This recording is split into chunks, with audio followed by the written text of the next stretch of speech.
garaad Cabdirashiid Cismaan waraaba dheere garaadka beesha guuleed garaad ayaa deegaanka Woodwood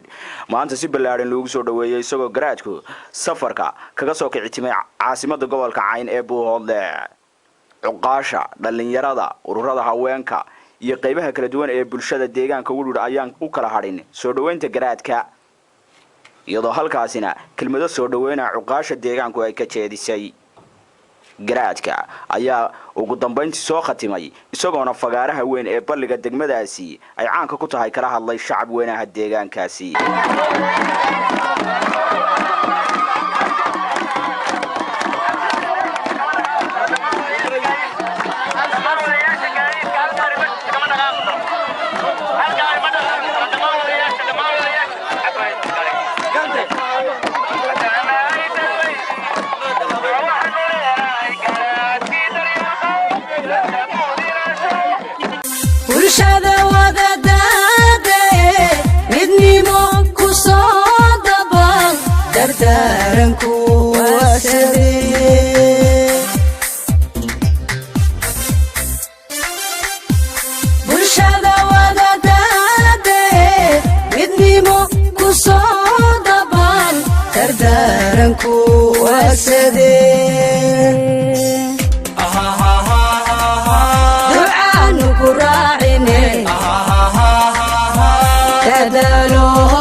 Cabdirashiid Cismaan Ismaaciil waxaan leenahay garaad soo dhawow hadii aanu nahay degmada Woodwood dadweynaheedu waa aragtaa maanta wax ku haray ma jiraan waxa weeyaan dhirtii magaalada geed caleen saaratay waa yar yahay waxa weeyaan caleemihii baa laga soo dhameeyay ayada oo la rabo in lagu soo dhaweeyo garaadkii insha Allah taala garaad soo dhawow waanu leenahay odayaasha garaadkaas waxaan ku soo dhaweynaa degmada Woodwood waa garaadkii ummadda waa garaadkii Soomaaliya Sanaaniya Cayn وجراتي مسلمك وجراتي جويد جرات حال كسر ويننا جوتي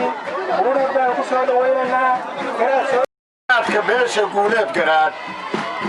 جرات عبد الرشيد إسماعيل وحان له جرات سودو كسودو مقالة داري كسودو Woodwood Woodwood وهذا وتاعنا الجواب كوبوري يبلغ سلوينت جرات كباش جولات جرات عبد الرشيد عثمان إسماعيل ولا وديره ولا تاكل السلام عليكم ورحمة الله وبركاته. عن كل شيء وانا ماشي كلها في الغرفة. رأي عدد كنا ركاي هاي. garaad dhulbaan baa tahay garaad daarood baa tahay garaad islaam baa tahay aad iyo aad baan kuu soo dhaweynaynaa waa kuu mahadnaqanaa dadka nala doonateen nala waanu doonanay war xulow laguwaa waxaan idiin tibaaxayaadoo kale reer wiwiin oo garaadku ka soo jeedo wuu ka raagay waa ka cudur daaranaynaa aad yaan laysu weydiin garaadku muxuu xaggaa u qabtoo nooga raagay waa ka cudur daaranay aad yaan taan laysu weydiinin arrintaa waanu ka cudur daaranay waxaan idinka mahad celinaynaa sidaad noo soo dhawayseen ee sharafta leh annagoo ka tirsan waftigii garaadka xaamigi degmada gobolka buuhoodha ama cayn meeshaanu ka niminay nabadgelyo kaga nimin waxaanu aad iyo aad uga mahad celinaynaa dadweynaha ehelka ee nagaga hor yimi masaafo jirta 5 kilomitir ama duure ee ilaa intaa bacadka tugan aad iyo aad baan uga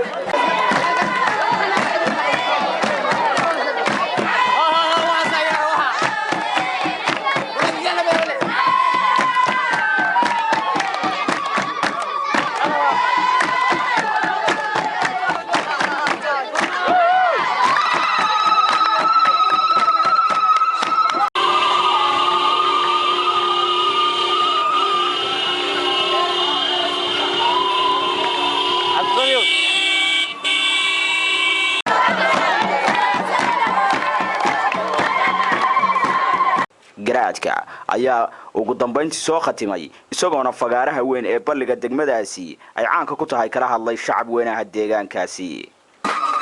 annagoo hore u soo marnay deegaano ka tirsan gobolka cayn iyo degmooyin iyo tuulooyin fara badan kana wuxuu gobol xaad u yahay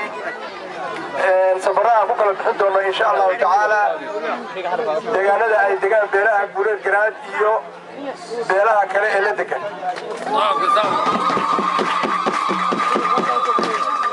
waxaan soo marnay saaka waxaan soo marnay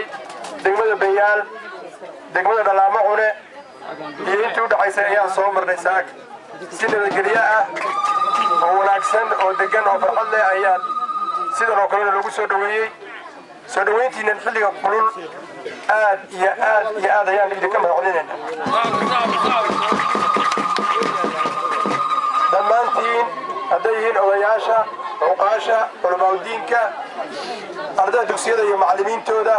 ururada dhalinyarada ururada haweenka dhammaan waxaan idinka mahadcelinaynaa waqtiga qaaliga ah ee aad u kulul ee aad nasiiseen ee aad nagu soo dhaweyseen deegaankaygii iyo deegaankiinni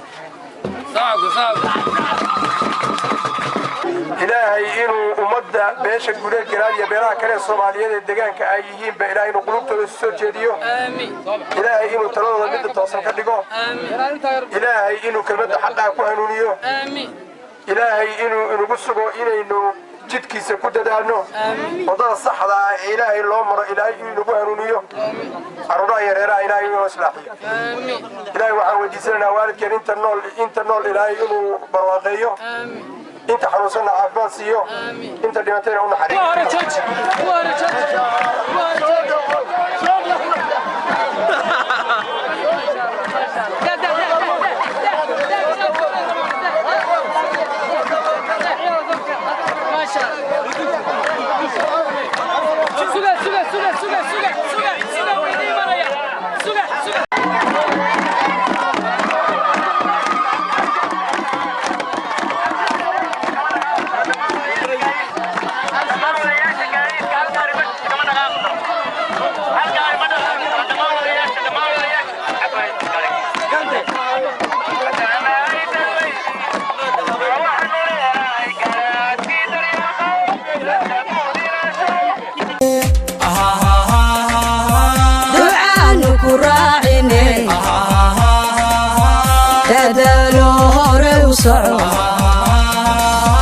dayartiyo maxasta dhow ogaan daacadaw ducaanu ku raacine dadaalo hore u soco dayartiyo maxasta dhow